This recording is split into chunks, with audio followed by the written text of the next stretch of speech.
Comment produire des asticots pour vos poules facilement?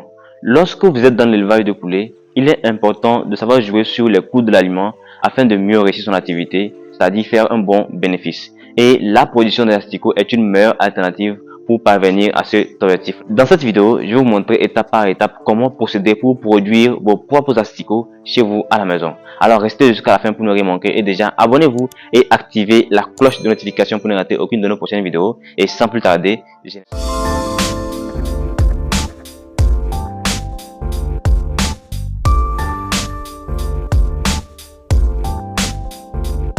salut à vous, j'espère que vous allez bien et bienvenue dans cette nouvelle vidéo. Si vous êtes nouveau sur la chaîne, je suis Mib Amouzou. Pour produire les asticots, on a besoin de quelques matériels et quelques matières de base. Donc comme matériel, déjà, bon, je vais faire une liste complète. Je vais pas distinguer matériel et matériaux. On va tout dire directement pour que vous puissiez savoir réellement de quoi vous avez besoin pour passer à cette production là. Alors ici j'ai de l'eau, donc un seau avec de l'eau. Donc l'eau c'est très important quand vous voulez produire les asticots et vous allez voir son importance tout de suite. Donc dans ce petit bac là, j'ai du copeau de bois. Ça nous sert généralement pour la litière, mais ici nous allons l'utiliser pour fabriquer les asticots et vous allez aussi comprendre son rôle. En fait, le copeau de bois nous servira de substrat. Donc quand on dit substrat, c'est le milieu dans lequel les asticots vont grandir. Donc il permet d'alimenter, donc il contient des éléments nutritifs qui vont faire que les asticots pourront se développer facilement. Mais étant donné que ce substrat, donc le copeau de bois n'est pas assez riche, nous allons maintenant penser à ajouter un peu de farine, donc de résidus de moulin. Donc quand vous allez dans les moulins, vous allez constater que quand on écrase la farine, il y a des résidus qui tombent à terre. Donc on a ramassé un peu de résidus que nous allons mélanger dans le copeau. Donc que nous allons mélanger dans le copeau, histoire d'enrichir un peu donc le copeau, donc pour que le substrat soit assez riche pour élever nos asticots. Voilà. Donc tout à l'heure nous allons voir ça. Donc, en tout cas, ce qu'il faut comprendre ici, c'est que le substrat en général, quand on veut fabriquer les asticots, permet de nourrir les asticots. C'est le milieu de vie des asticots. Donc en dehors de ça, on aura besoin de ce qu'on appelle un attractant. Donc attractant, ça peut être les fientes de poule. En tout cas, nous, dans ce cas, nous allons utiliser les fientes de poule, mais généralement, il faut utiliser quelque chose qui est en pourriture. Ça permet d'attirer plus de mouches. Et quand je dis quelque chose qui est en pourriture, vous pouvez utiliser un œuf pourri, vous pouvez utiliser du poisson pourri, de la viande qui a commencé par se décomposer, même parfois aussi si vous trouvez des mangues qui sont en train de pourrir, ça attire beaucoup de mouches. En fait, il faut comprendre qu'on a besoin de quelque chose qui attire les mouches parce que ce sont les mouches là qui viendront pondre des œufs sur le substrat qui vont se transformer maintenant en larves et grandir comme asticots. Donc c'est vraiment ça qu'il faut comprendre. Donc ici, nous on va utiliser comme attractant les fientes de poule. Et déjà avec ça, on a tout ce qu'il faut. Bon, il faut aussi comprendre que pour le substrat, nous, on a utilisé le copeau et un peu de résidus de moulin. Mais vous, vous pourriez utiliser peut-être le son de riz, son de maïs. Bref, ce qui est disponible chez vous. Pas forcément besoin de faire comme nous. Voilà. Avant d'aller plus loin, prends quelques secondes et écoute bien ceci. Si tu fais de l'élevage, si tu rêves de réussir, mais que tu avances seul, avec des doutes et des pertes, sache que tu n'es plus obligé de continuer comme ça. Le 5 mars 2026, Africa Breeding organise une formation complète en ligne sur l'élevage de poulets, suivie d'un accompagnement sur 6 mois. Pendant ces 6 mois, nous allons te guider pas à pas pour transformer l'élevage en un vrai business rentable en Afrique. Ce n'est pas juste une formation, c'est une opportunité de changer ta manière de travailler et tes résultats. Si tu sens que c'est le moment pour toi, écris-nous maintenant sur le numéro WhatsApp qui s'affiche ou clique sur le lien dans la description afin de réserver ta place pour le 5 mars 2026. Retiens que le changement commence toujours par une décision.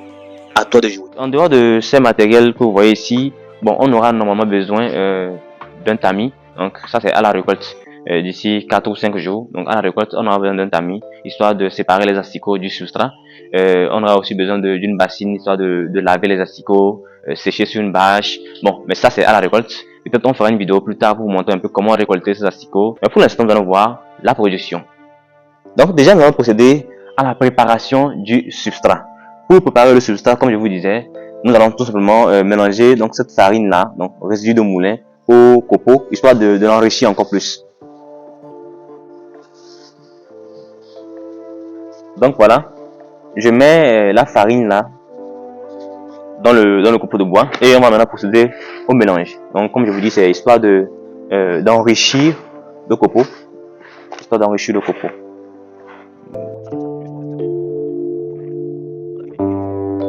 Donc ça c'est notre substrat qui est déjà prêt. Maintenant nous allons ajouter de l'attractant. Donc pour l'attractant, comme je viens de le dire, nous on va utiliser ici des fientes qu'on a en fait enlevé du poulailler. Donc on va utiliser ça. Mais il faut comprendre que ces fientes là ne sont pas très efficaces. Voilà pourquoi je disais que pour attractant, il faut utiliser généralement des œufs qui sont en train de pourrir ou bien des poissons donc qui sont en train de pourrir, c'est-à-dire des viscères. Souvent quand on amène les poissons et il faut enlever les déchets des poissons là. C'est quelque chose qui attire beaucoup les mouches. Donc quand ça attire beaucoup les mouches comme ça, donc ça fait que vous aurez beaucoup plus d'asticots dans votre substrat. Mais nous bon, comme c'est juste pour vous montrer un peu comment ça se fait, donc on va utiliser ceci. On va mettre un peu, pas tout, hein. Vous mettez juste ce qu'il faut, hein. Pas tout. Donc on mélange aussi. Donc comme je vous disais, ce que nous utilisons ici comme attractant n'est pas très fort, mais pour que ce soit plus efficace, on va encore ajouter. Il faut que ce soit vraiment très bon pour qu'on ait plus d'asticots. Parce que si ce n'est pas assez, on n'aura pas beaucoup d'asticots. Donc c'est important qu'on puisse avoir assez d'asticots. Une fois qu'on a mélangé comme ça, vous voyez que c'est sec, non? C'est pas vraiment humide, c'est sec. Donc c'est ici que l'eau va jouer un rôle important. Vous savez que normalement, tout être vivant a besoin de l'eau pour vivre convenablement. Tout être vivant. Donc les asticots sont des êtres vivants et eux aussi ont besoin de l'eau. Donc l'eau va non seulement contribuer à la nutrition des asticots, mais l'eau aussi va permettre la décomposition donc du substrat. Parce que comme je vous ai dit, les asticots adorent ce qui est en train de pourrir. Donc nous allons mettre l'eau. Il faut pas tout mettre, hein. Il faut juste mettre ce qu'il faut.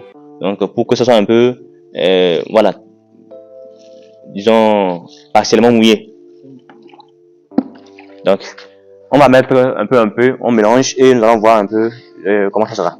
Donc il faut mélanger,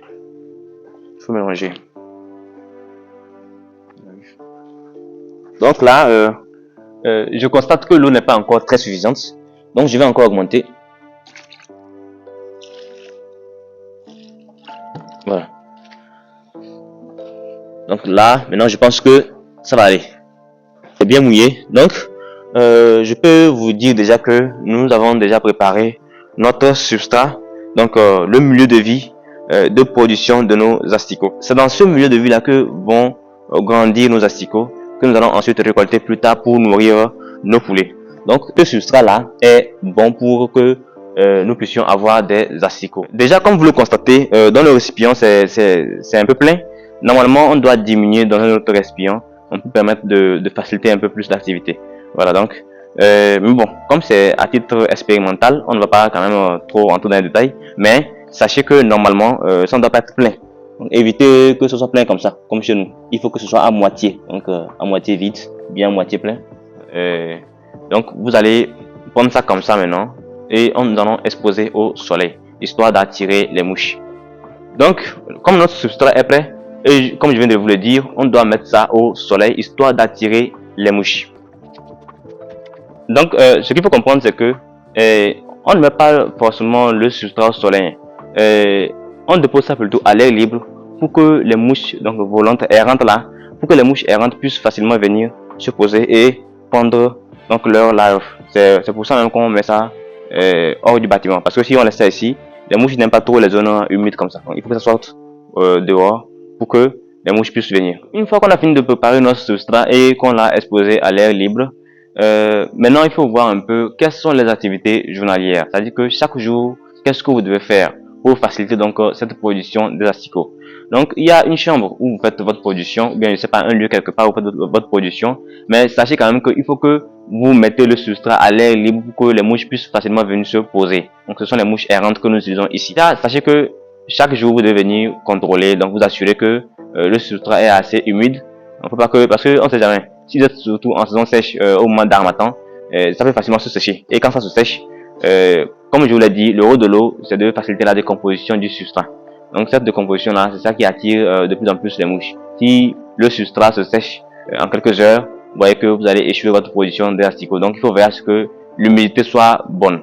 Et il faut toujours veiller à ce que le substrat, chaque matin, donc au cours de la journée, soit exposé à l'air libre pour que les mouches puissent facilement se poser. Aussi, vérifiez que vous n'exposez pas votre substrat dans un endroit où il y a des fourmis qui peuvent entrer ou bien des insectes qui peuvent venir là-bas. Parce que vous savez, les asticots, c'est pas seulement de l'aliment pour vos poulets. Donc déjà même quand ça commence, il y a des insectes qui peuvent venir là-bas se poser et enlever les asticots et vous n'aurez pas aussi une bonne production.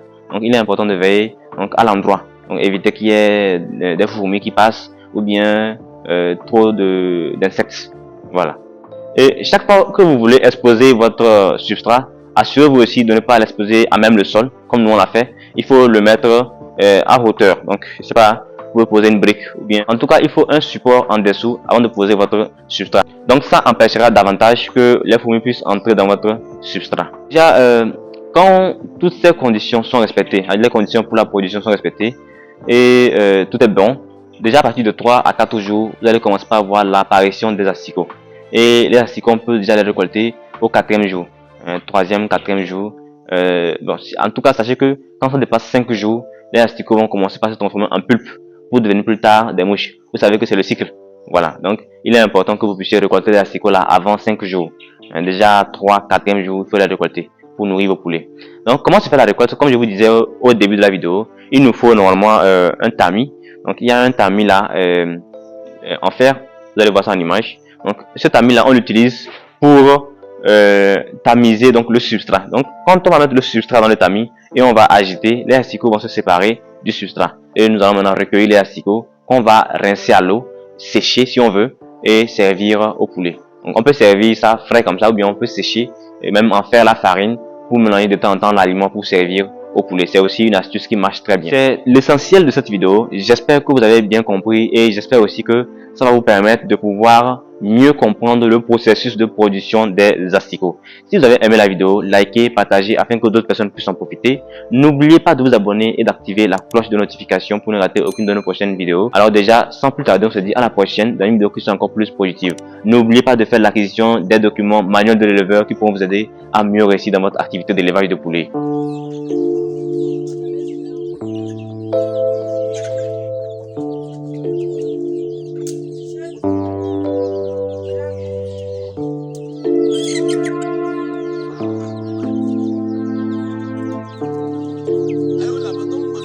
Thank you.